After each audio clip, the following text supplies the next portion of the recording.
Good morning, students. I hope all are fine.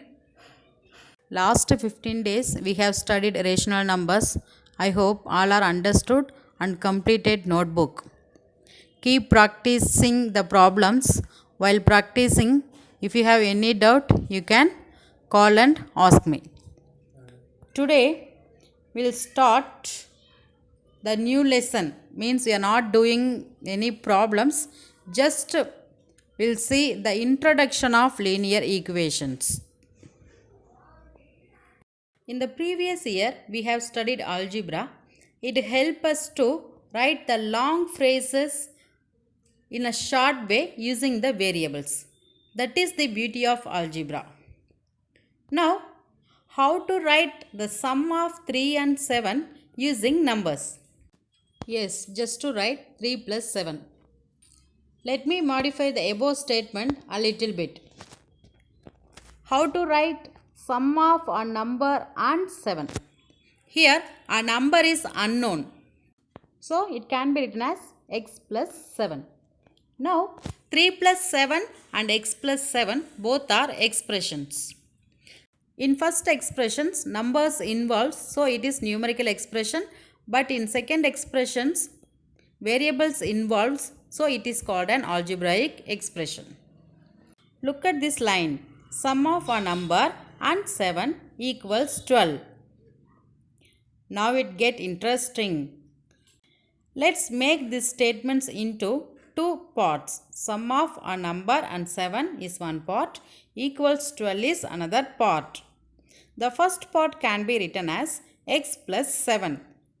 The second part can be written as equal to 12. Now the above statement I wrote as x plus 7 is equal to 12. Is this an expression? No, it is an equation since it has equal sign.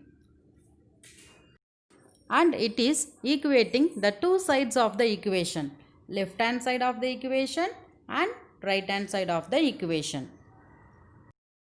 What are the parts of equations? X, it is a variable. This is only we expected to find. 7 and 12 are constants.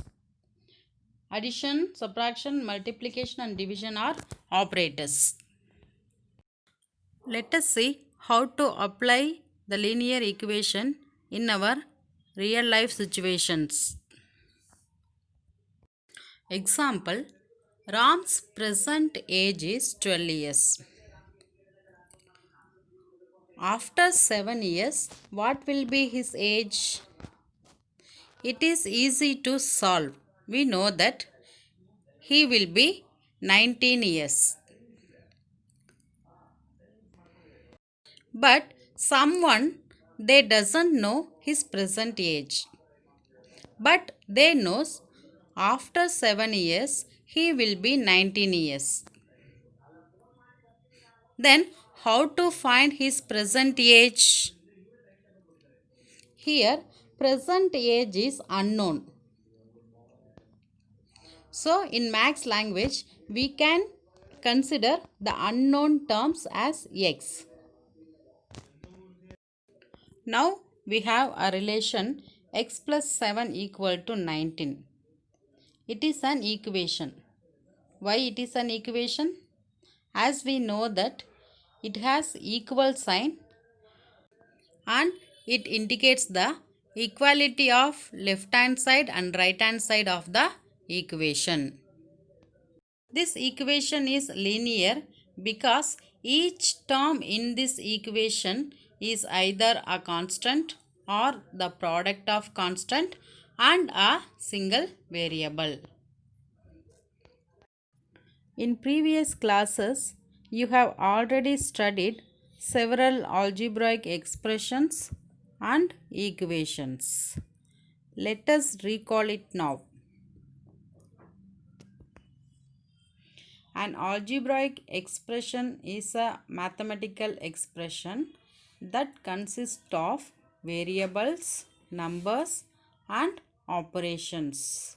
Operations like addition, subtraction, multiplication and division. Here are Some examples of algebraic expression: 3x, 3x plus y, xyz, x plus y plus z, x square plus 1.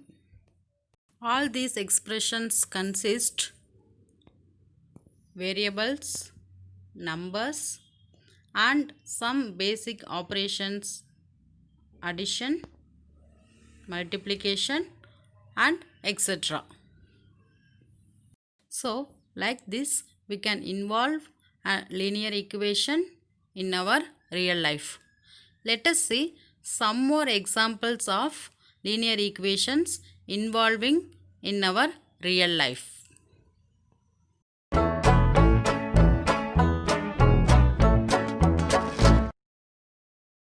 Algebra is an amazing part of mathematics that helps us find out many different things.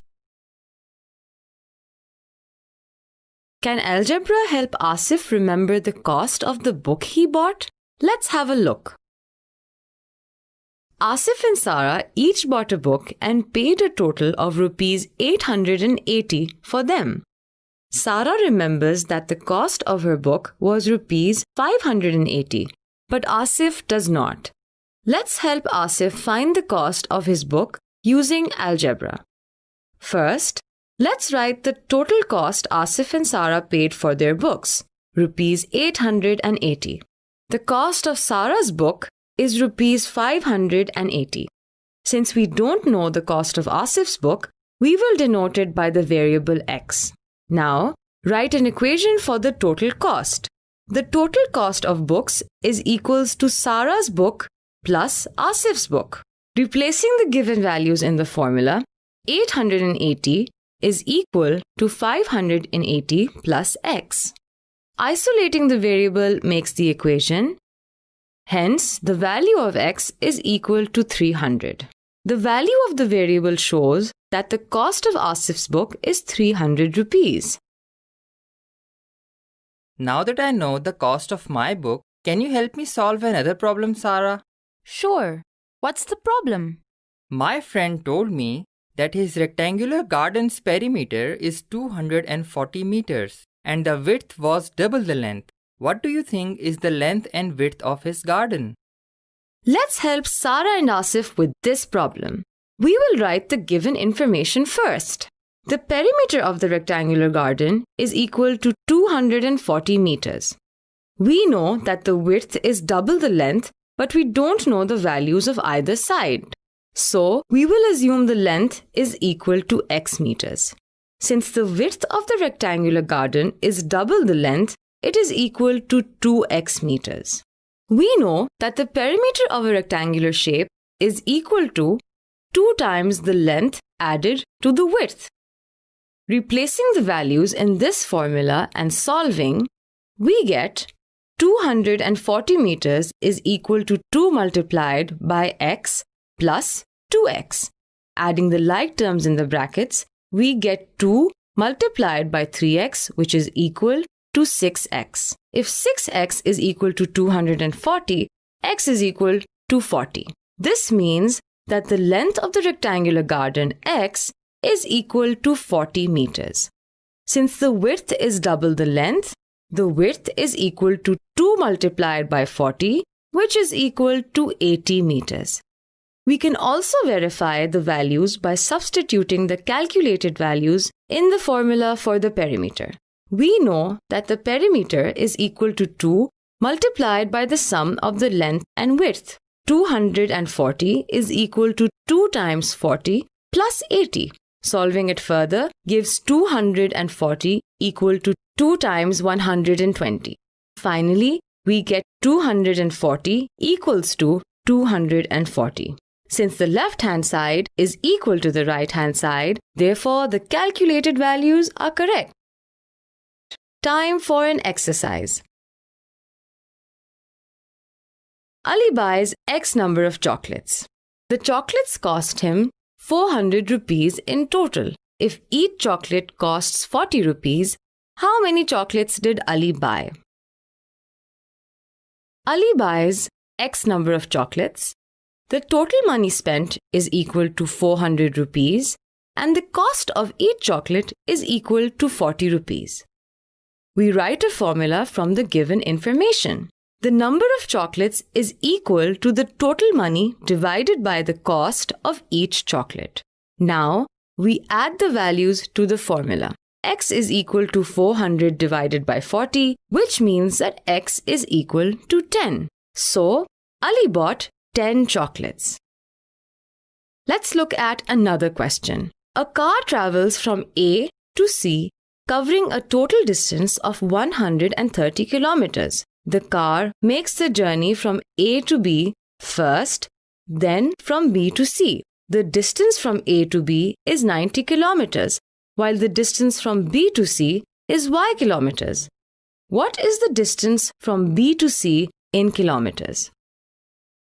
Since the total distance A to C is equal to 130 kilometers, the distance of A to B is equal to 90 kilometers, and the distance of B to C is equal to y kilometers. We know that the total distance A to C is equal to the distance from A to B added to the distance from B to C. Placing the values in the formula, 130 is equal to 90 plus y. Flipping the equation, we get y plus 90 is equal to 130, which means that y is equal to 130 minus 90.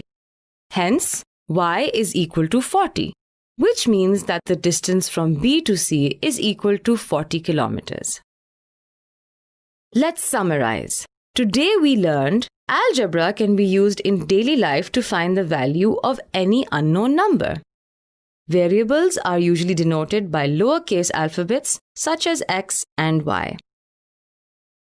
We can check if the calculated values are correct by placing them in the formula again. If the left-hand side of the equation is equal to the right-hand side, then the calculated values are correct.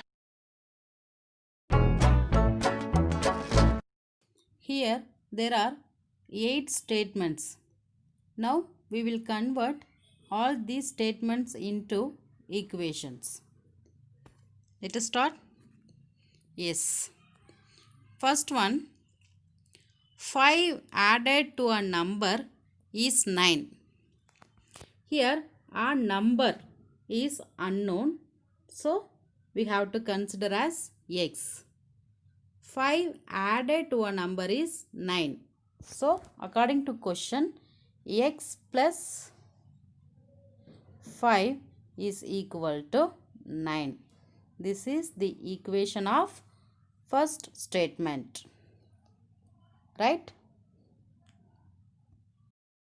Next, 3 subtracted from a number is equal to 12. Again, here our number is unknown. We will consider that as x. Look, read carefully the question. 3 subtracted from a number. So, from a number we should write first in the equation. A number we should write first. X minus 3 is equal to 12. It is the equation of B statement. Now don't copy this. Tomorrow I will give the definition of linear equations with some examples. Okay. Third question.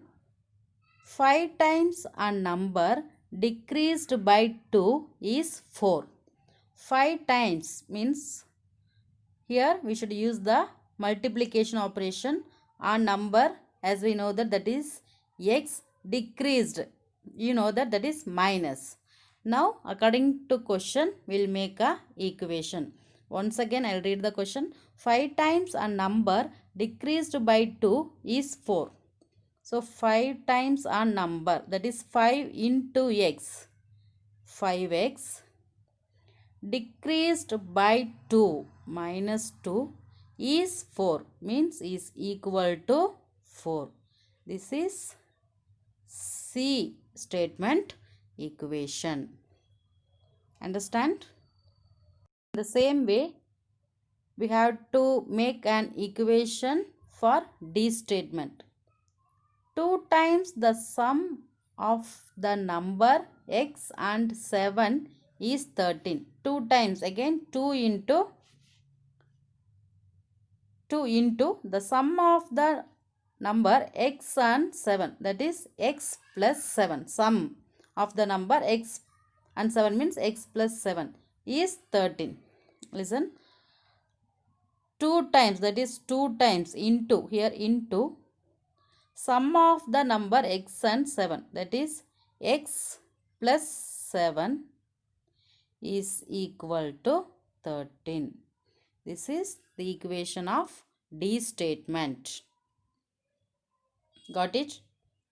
Statement is a number is 12 more than the other. Find the numbers if their sum is 48. Now again a number we should assume as x. Let the number be x, and then the number is x minus 12. See, in the question it is given a number is 12 more than the other. So a number is x. In this 12 more, it means that other number has 12 less. So we should write x minus 12 is other number. Now according to question, find the numbers if their sum is 48. Now the equation is x plus x minus 2 is equal to 48. It is a number, it is the other number. Sum of these two numbers is equal to 48. Okay. Next, twice the number decreased by 22 is 48. Find the number. Just we will make an equation. Okay. Next class we will learn how to find the solution. Here the first sentence is twice the number decreased by 22 is 48. Twice means 2 times a number. We know that 2 times a number have to write 2x. Decreased by 22. So minus 22 is equal to 48. It is an equation of third question. Similarly, the next statement is 7 times the number is 36 less than 10 times the number. 7 times the number can be written as 7x is means is equal to 36 less than 10 times the number. 10 times the number from the 36 is less. So it is the equation of fourth statement. See, last statement, 4 by 5 of a number is more than 3 by 4 of the number by 5. 4 by 5 of a number. So 4 by 5 of x is equal to this statement 3 by 4 of x more than 5. It means that 4 by 5 of a number is 5 more than 3 by 4 of x. So in this way we have to make the equation for the statements. Okay children, understood? Today we have learnt how to apply the linear equations in our daily life and how to make an equation from the statements. So next class we will learn how to find the solution for the equations. The time to say the table: 7 into 8 56, 10 into 6 60, 7 into 3 21, 8 into 5 40, 3 into 9 27, 6 into 4. Yes, 24. Yes, good. Thank you.